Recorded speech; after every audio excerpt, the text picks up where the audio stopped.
think we're going to get started for the night.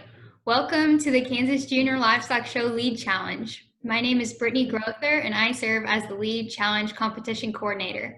Thank you for joining us for our final Listen and Learn session. As a reminder, for those of you who haven't participated live yet, this Zoom session is a webinar. This means that you can see and hear our panelists, but they cannot hear or see you. Therefore, if you have a question, please use the Q&A button at the bottom of your screen. You can ask questions at any point during today's session, and our panelists will do their best to answer your questions at the very end. Also, please remember to fill out the participation survey after each session to receive your points. The participation survey asks your name, age division, and 2 questions about what you learned tonight. The survey links are located on the Kansas Junior Livestock Show website. Tonight's session is titled How to Advocate for Agriculture from a Social Distance, and will be a panel discussion moderated by Heather Lansdowne. Heather has served as the Kansas Department of Agriculture Director of Communications for the past 5 years. As Director of Communications, she represents the agency as the Public Information Officer and handles all print, digital, and radio communications. I will now turn it over to Heather to get us started. Thank you, Brittany. It's wonderful to be here, and I welcome you all to this Lead Challenge discussion tonight. I'm really looking forward to it. We've got a wonderful panel of speakers who have a variety of perspectives on what it means to advocate for agriculture. And of course, in the last 6 months, we've learned what social distance means in a new way. We're going to talk about that, but also generally talk about advocating through different various means that have always been a little bit distant. So we'll talk about all those things. As we get started, I want to have each of the panelists introduce themselves. They're going to tell you who they are, what their agriculture experience and background is, and talk a little bit about what it means to them to be an advocate for the agriculture industry. So we have 3 panelists, Glenn Brunkow, Sammy Gleason, and Bill Spiegel. We're going to start tonight with the introductions by asking Glenn Brunkow to introduce himself. Glenn? Well, thank you. It's a pleasure to be here tonight. I want to congratulate all of our participants on taking part in this competition. I hope it is meaningful for them. I'm a generation farmer and rancher in the Flint Hills of Kansas, here north of Wamego, Kansas. We have our family operation has cattle, sheep. We grow corn, soybeans, and hay. I also serve on the Kansas Farm Bureau Board of Directors, and I write a column called Grass and Grain that is in several newspapers, reaches several thousand households a week. And that is really started out from a blog that I did for a number of years, and has grown into a column. But I do a lot of advocacy. Agriculture is my passion. I love to share that passion, especially with people that don't have a lot of knowledge about agriculture. And I think it's important that we open our farms to people that maybe don't know as much about agriculture, share what we're doing, make them a little bit more comfortable, share our story, and let them know about us and develop a relationship. Great, thank you, Glenn. The second panelist who's going to introduce herself tonight is Sammy Gleason. Sammy? Thank you, Heather. Welcome. My name is Sammy Gleason, and I'm the marketing coordinator for From the Land of Kansas. I am very passionate about agriculture. I grew up as a farmer's daughter, so I lived and breathed farming, and I know what it's like to go through hard times and good times, and so I'm very excited to be here tonight. Thank you. Great, thank you, Sammy. Our third panelist, who's going to introduce himself now, is Bill Spiegel. Bill. Well, hi, everyone. Thanks for letting me be on here with such a great panel. I'm a 4th generation farmer from Jewell County, Kansas, and I live in Manhattan right now. I still manage the farm back home, but I also write part-time for Successful Farming magazine. That's just the latest in a long list of places I have worked, including a couple of other farm publications and also as a marketing person for the Kansas Wheat Commission. Excuse me, I've been at this profession for a long time, and I think what I've noticed here recently is that there is a demand by consumers to learn more about where their food comes from. And I think Glenn and Sammy both can attest to that. And I think we all who are involved in agriculture have an opportunity, but also a bit of an obligation to tell our story. And the interesting thing to me is that everyone's story is different. We're all put in this place to talk about where our food comes from, but everyone has a unique story to tell, and I look forward to diving into that a little bit tonight, but also look forward to questions that you guys might have. Great, thank you, Bill. All three of these panelists have had different experiences advocating for agriculture through various means: print journalism, social media, online journalism in a lot of ways.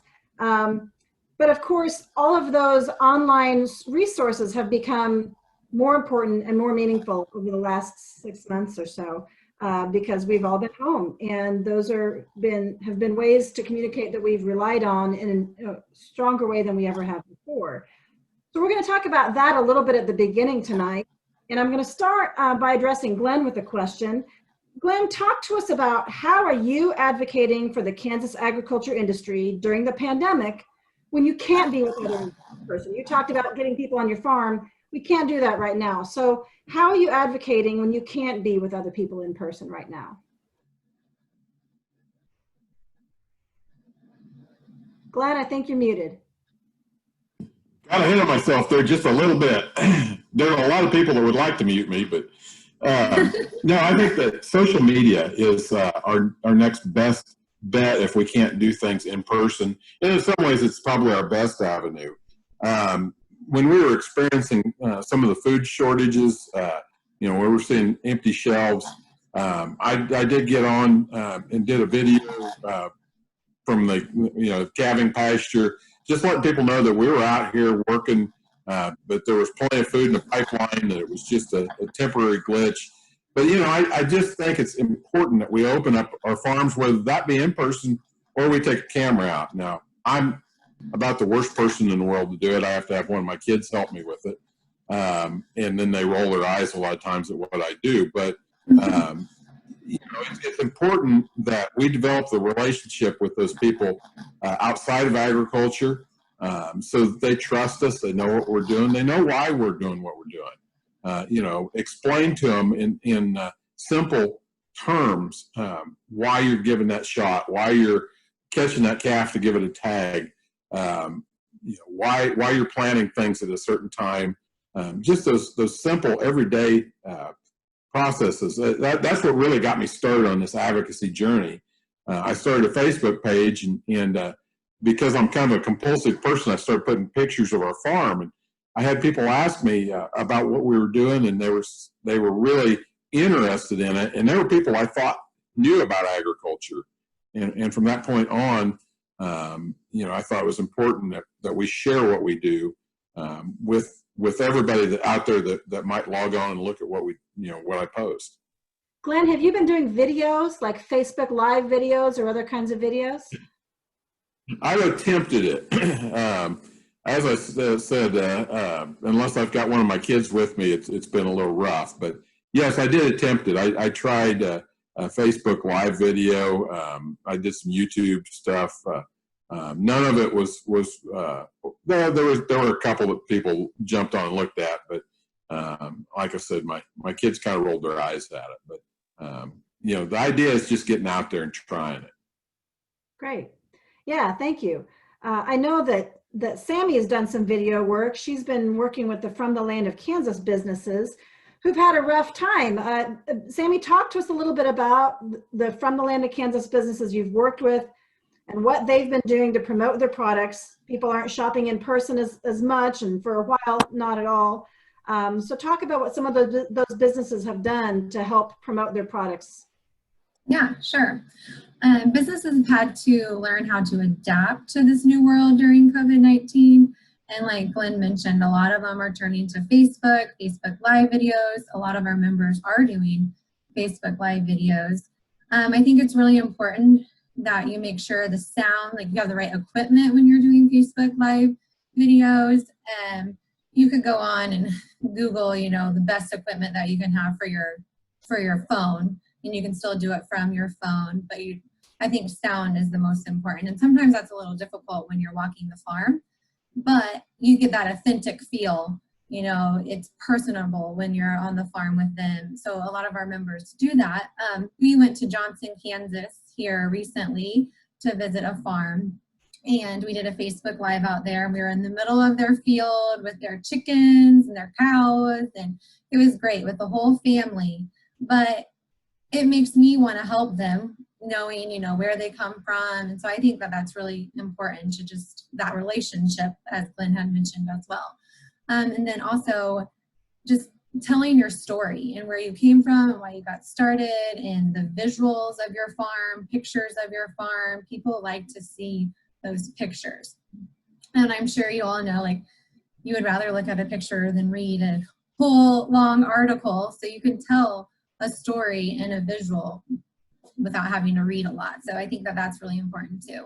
And also, one thing I have seen, a lot of businesses have turned to delivery. Like, they want their service to be, you know, everybody wants it delivered, and quick shipping, free shipping directly to their doorstep. And a lot of members have adapted to that.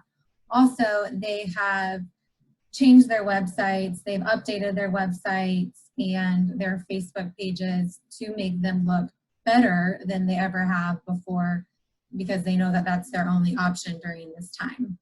I already talked about the live videos. I think that's about it, unless you have any other questions. I just think telling your story and the good communication is really important, and just keeping it simple. Yeah, I saw that Facebook Live video that they did from the field. I think you can still access that on the From the Land of Kansas site if someone wants to look at it. Yeah, right. And then a lot of our live videos have done really well. They get a lot of traffic and engagement. There's just so much you can do. And then also Facebook groups, add a Facebook group, and engage with your customers that way. Great, thanks. Let's turn to Bill. Bill, talk to us about what things make it maybe more important, or why is it important to continue to advocate for agriculture during COVID-19? Are there reasons why it's different or more critical now, do you think? And if so, why? Well, first of all, as someone who writes those really long articles, Sammy, I take a little offense to that. I'm just kidding. I think you're absolutely right.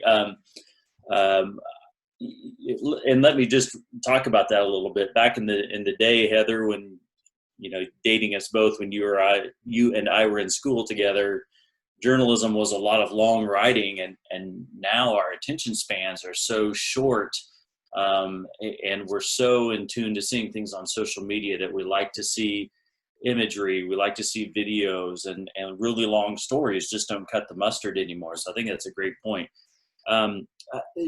I think the importance is just like both Glenn and Sammy have talked about. I mean, when we had a chance to go to the grocery store and we'd see our shelves were empty of bread, we had a limit of pounds of hamburger we could buy.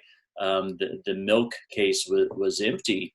You know, that kind of starts some panic in some ways. I was panicked. You know, how am I going to feed my family? So telling that story of agriculture, being present as a member of the media and kind of explaining what's going on. You know, Glenn's right. There's a lot of people involved in agriculture who produce food who kind of really don't know what's going on once their animals get to the sale barn, or you know, once the wheat is taken to the grain elevator. We really don't know what happens from that point on.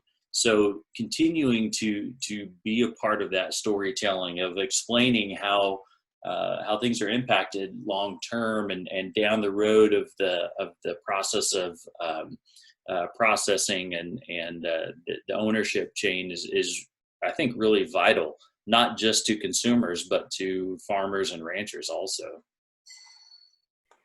Yeah, we talk about this food supply chain, and any individual usually only sees one piece of that chain. But as journalists, you have the opportunity to show all those pieces and tie them together and link them together.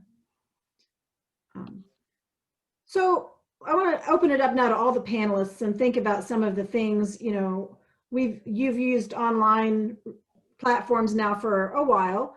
Talk to me a little bit about some of the downsides of using online platforms to advocate for agriculture industry. What has made that challenging, and what are some of the things that we need to overcome when we're using online platforms? And whichever of you wants to address that one can jump in. Well, I think the biggest challenge is the anonymity.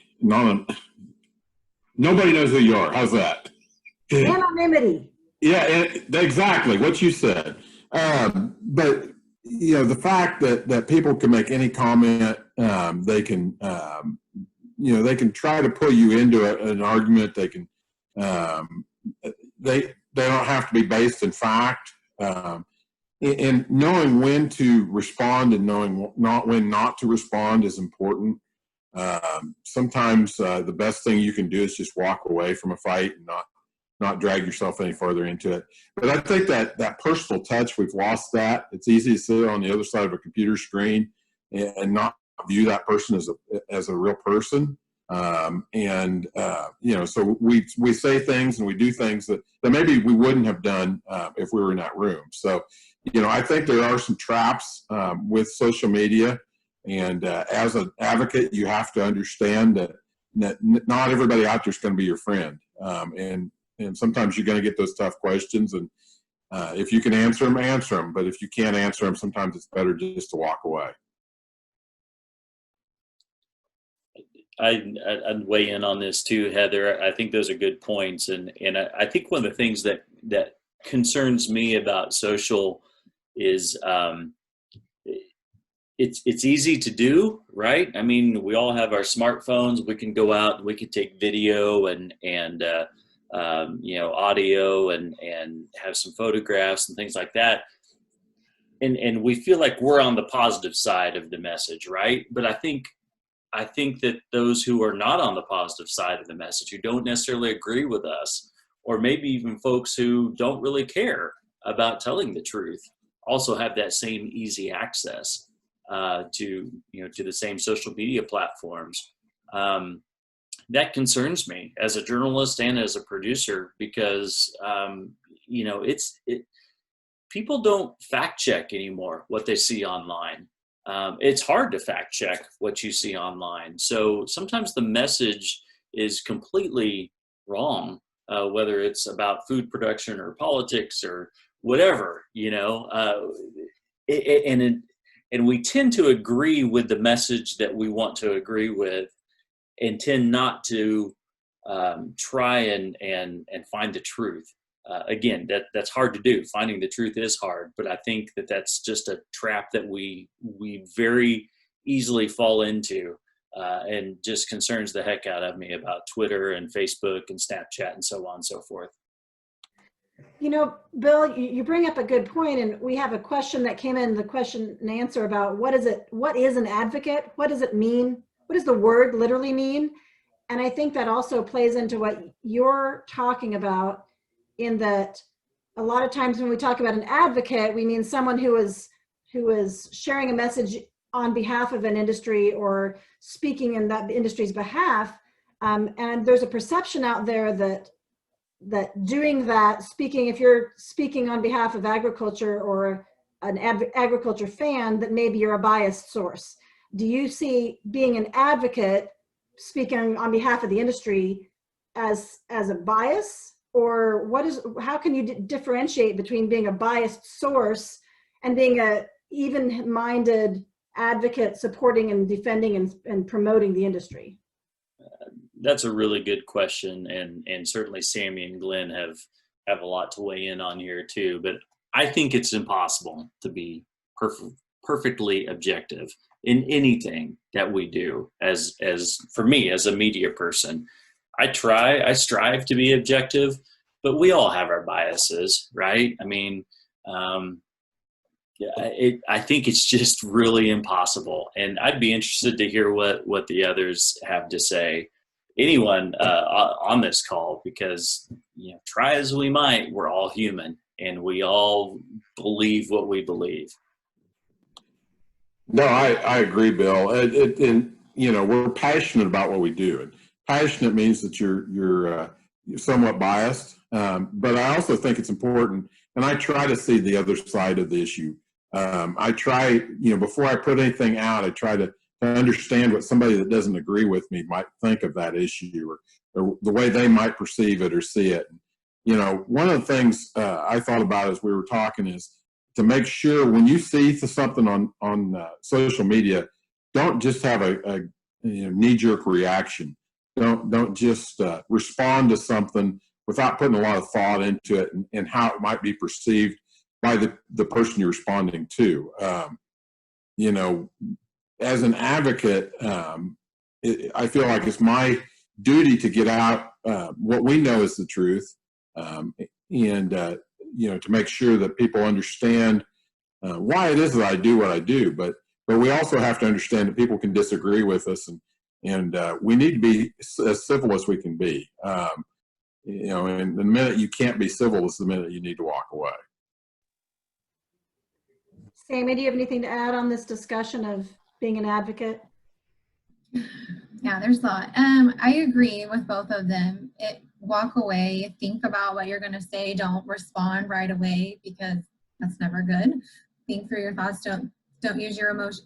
Think before you act, which we've learned in grade school as kids. But anyway, I just think that we're so passionate about agriculture, and no matter what, somebody's going to disagree with you always in life. It doesn't matter what the topic is, someone's going to disagree. But we're talking about, where our food comes from, and just something that is so important to everybody. And I just think that there's not a whole lot to argue about it, as long as you're doing the right thing and advocating the right. That's just advocating means supporting those farmers and those businesses. So. Yeah. I'm rambling. Oh, we're good. We kind of went down this path talking about what advocacy means. Did anybody have anything else to add about downsides using online platforms? Glenn started us out and gave some pretty good points. I wanted to give the other two an opportunity if you wanted to share any other thoughts about downsides to using online platforms. I think I've got young kids, and I don't let them use online platforms, and they're teenagers, but I just don't let them, because I think there's just way too much negativity and some falsehoods and things like that. So I know that they want to, and I know that it's easy for young people, particularly when they see adults on their phones all day long, to want to engage that same type of behavior. But I just try to limit it. And it's worth pointing out that there are other online platforms that are not just social media.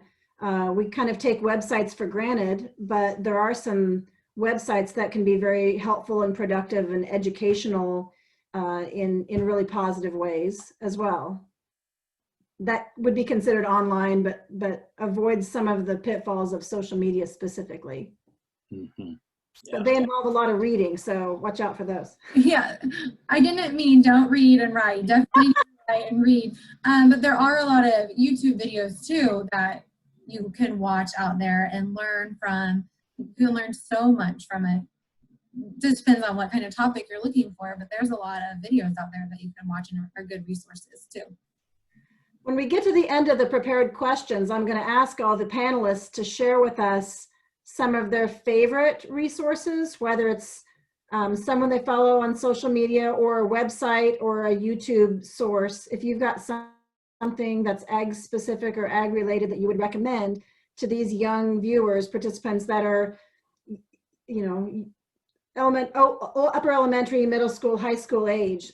So be thinking about that as we continue to go through our other questions. And I'm going to move to one of them now.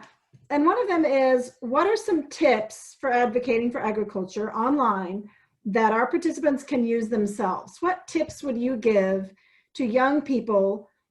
Perhaps it's because they're using it on social media, or perhaps they've got a discussion group that they're in online, or some other online source that they're using. What tips would you give them as they're advocating on behalf of the agriculture industry? Excuse me. I think just being honest, being real. I think there actually might be someone on this panel from my home county that was featured, I think a picture or news article or something or video here a few years ago of the moment when the animal goes to the sale barn after the county fair, and the emotion that comes with that. And it's not, I mean, that's so real, and that's not scripted, and it's just life. And I think that moment, I'm being kind of cryptic here, but I don't know if I'm allowed to mention names or anything like that. But when someone happened to be in the right place at the right time when that steer, I believe, went off to the sale barn and caught the young showman with eyes full of tears, and how difficult that was. I mean, that's real, and there's no substitute for reality. We can try to gloss over things, but farming and ranching is real life, and just being real, being honest, in whatever discussion, article, 4-H newsletter, whatever, that just can't be beat. Yeah, and a lot of these young people do have opportunities where they're interviewed by local reporters, local radio, and that's a chance to be a voice. Glenn, Sammy, do you have any tips? Yeah, I just want to say amen to Bill, but no, I think being yourself and being honest and being real, telling your story. We all have a story to tell. We all have a unique way of telling that story.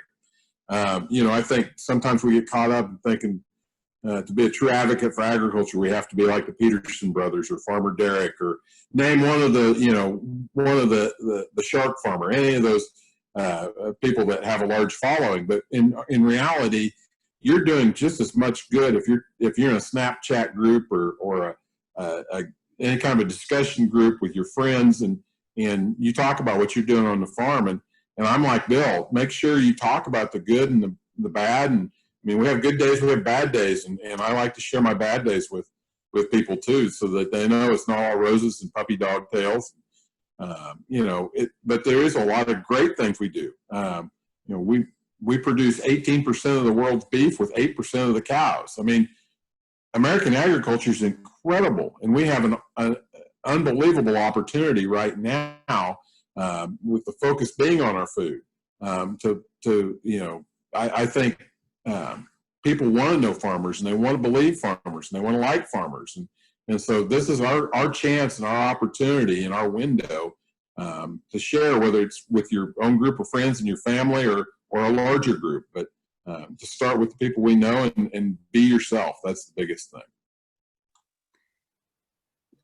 And that kind of leads our last question, is kind of talking about tips specifically for talking about agriculture with people who aren't familiar with it. And you were talking about that some, Glenn.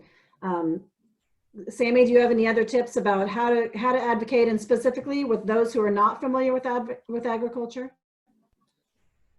I'll have to agree with Glenn and Bill that just being real and authentic and showing them both sides of the farm.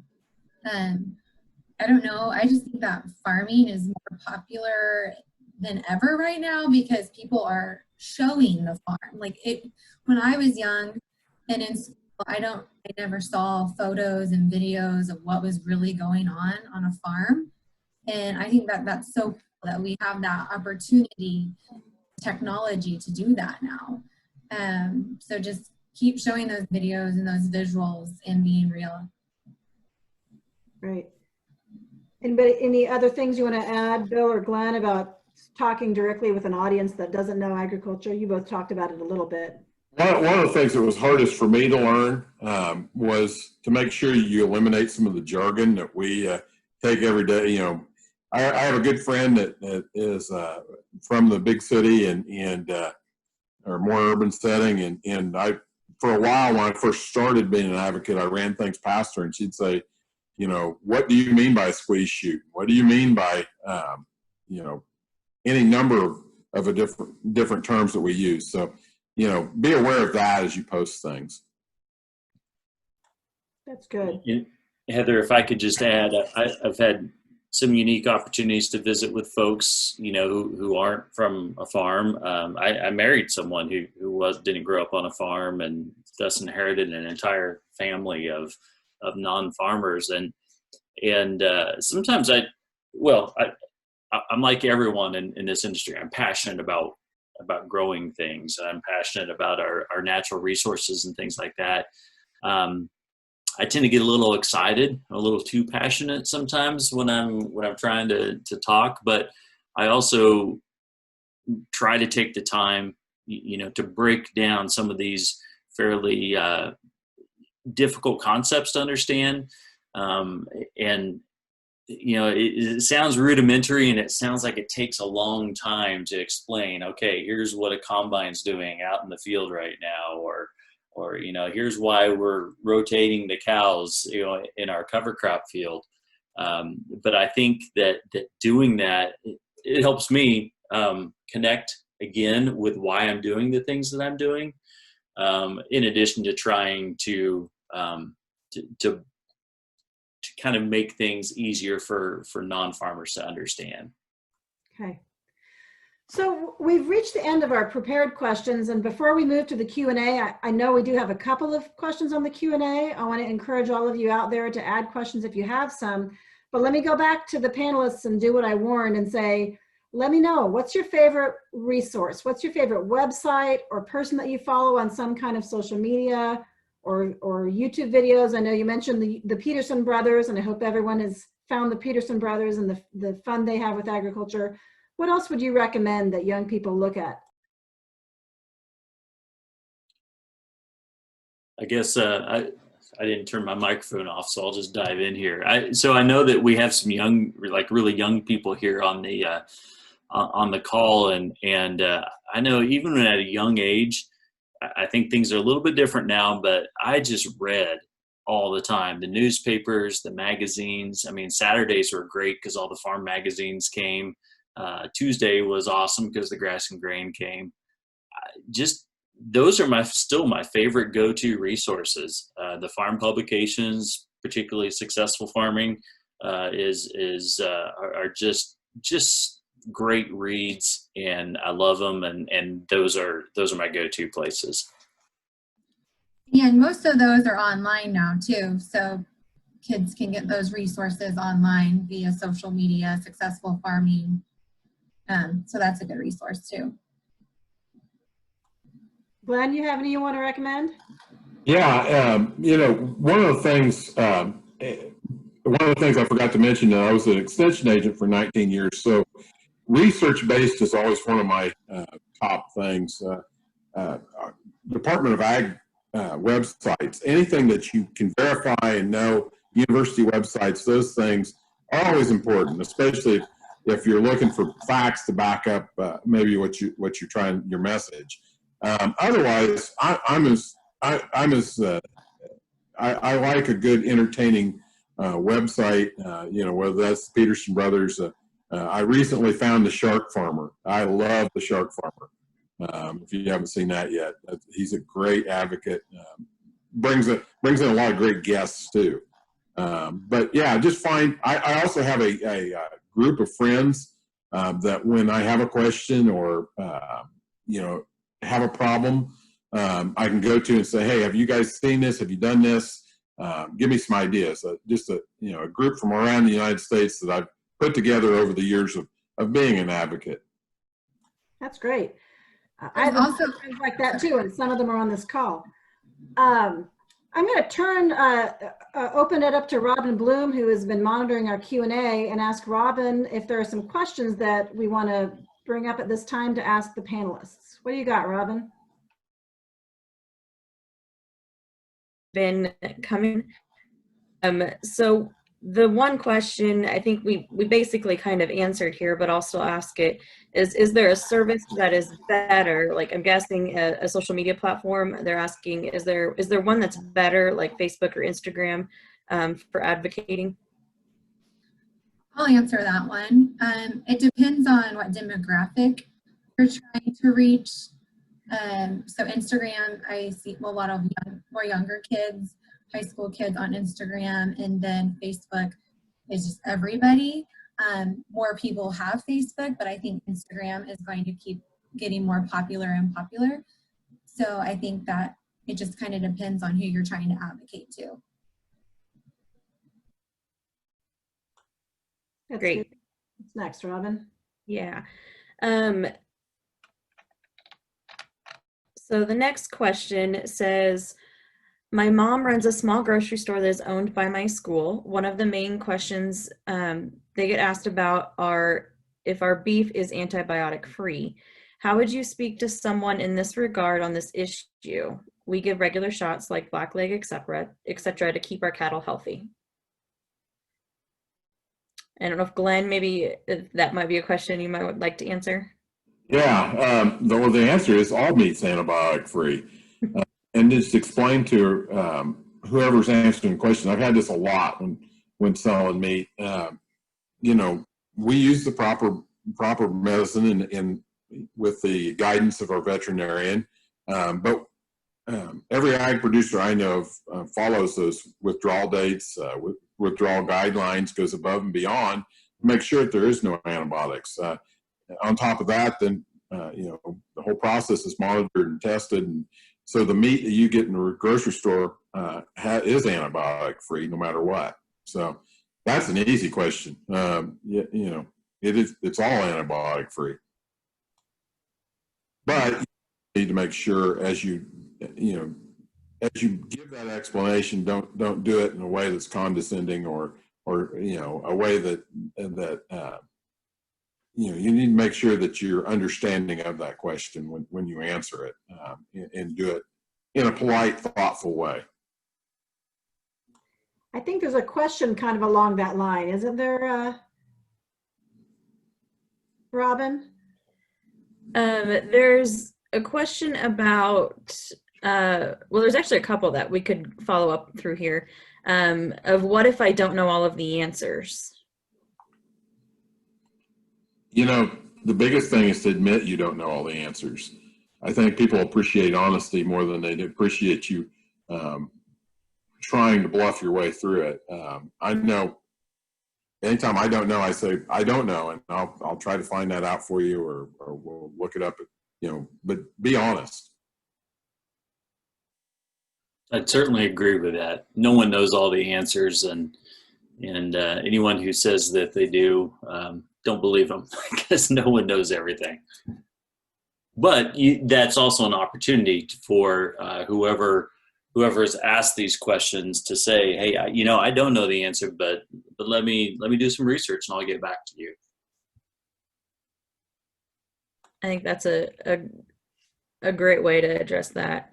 Another question along the lines of what we're discussing here is it okay if my friends disagree with me? No, this is America, darn it.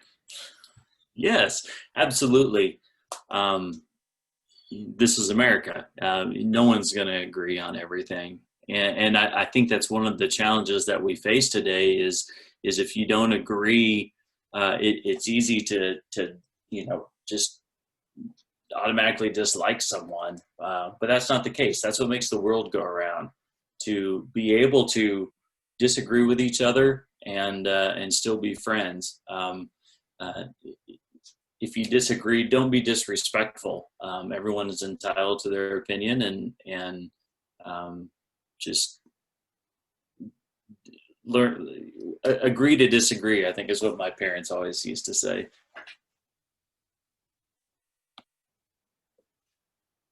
Great, thank you, Bill. Another question is, I don't eat meat and my friends make fun of me that I'm not an ag. How can I let them know that I actually am an ag?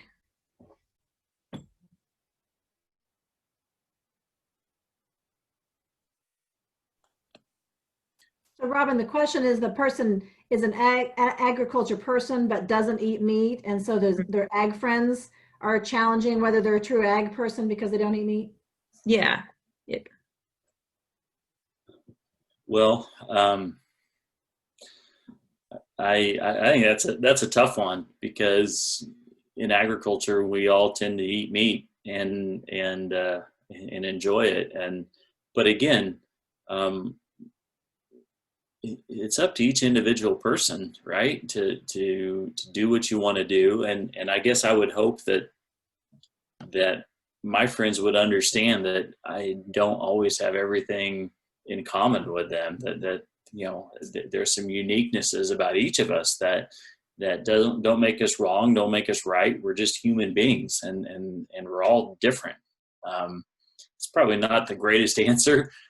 Sammy and Glenn, I'm sure you guys can weigh in differently on that. I think, yeah, there's more to ag than eating meat. You could, grow a garden and have specialty crops like strawberries, lettuce. There's other ways. There's soybeans and corn and other things that besides just meat in agriculture. So you can just let them know that, even though people like meat, but not everybody does. And we're all different. So just be kind no matter what. And we're all different. So I think that's okay. Yeah, I'd echo that same. I agree with Bill. I think that's part of the problem that we see in our society today, where if you aren't exactly like me, then you're wrong, and that's not. We all make our own choices. Your choice is to eat what you think is right, and you don't have to eat meat to be part of agriculture. We need a lot of vegetables and grains and other things, and so I would be proud of what I do and proud of the choices I've made. And hopefully they understand. And if they don't understand, maybe they're not really your friends either. It's probably worth pointing out that all of the food that everybody eats was all grown by some farmer somewhere, right? It's all agriculture. And if you don't like broccoli, that doesn't mean you're anti-broccoli farmers.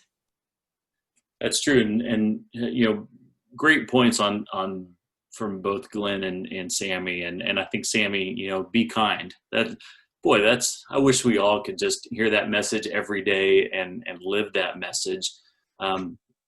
We're talking about food production, but also don't forget about fuel. That corn and milo are used to grow or to make fuel for our automobiles, and cotton is used for clothes. So there's a lot of different ways to support agriculture, just like Glenn said, and you don't have to eat meat to be an ag supporter at all. What do we got left, Robin? Are we done with the questions? We have more. We do, I think, at least have one more question. The question is, let's finish this last question, and then let's do the last question. Does it count if I talk about my farm to my friends? So I'm guessing the question is, does it count? Does it mean that I'm advocating if I'm talking about my farm to my friends? Of course, you can advocate to anyone, and it's great to talk to your friends about it. I talk to my friends about agriculture and everything that I know and want to know. Yeah. So, yes. All right. That's a great way to wrap it up, and to think about the fact that anytime you're talking about agriculture, you're a voice for agriculture, you're an advocate. Everything that you do and everything you say, you're advocating for agriculture. So thanks to you young people who are out there doing it and who will be advocates for agriculture in the future. We appreciate this learning opportunity that you're in, and hope that we've given you some things to think about as you move forward in your future. Brittany, do you have wrap-up comments you need to make to this group before we close for the night? Yes, please. All right, I just have a few quick reminders before we close tonight. So thank you to Heather as our moderator and all of our panelists tonight for participating. And thank you for watching live or watching the recorded version at home. Intermediates and seniors, please remember to sign up for a prepared speech time for tomorrow or Friday. Also, everyone, don't forget to fill out your participation survey after each session located on the Kansas Junior Livestock Show website. Thank you. And right before we leave, I want to take the opportunity to show you what this year's awards look like. We usually are able to see them in person as you're competing, but this year I took a picture this afternoon and they look awesome. Can everyone see this picture? So these are our awards this year, and they were done by Cross Sheep Customs out of Mayetta. So each year we like to use a different leather working company, and this year we use Cross Sheep Customs, and you can find them on Facebook, and they have a website. So I just wanted to give everyone an opportunity to see these. I know that you are already great individuals for wanting to do this competition, but it's always nice to see a little bit of incentive by it as you're trucking through the week competing and completing the rest of your activities. All right, so thank you everyone and have a great evening. Thanks and good night.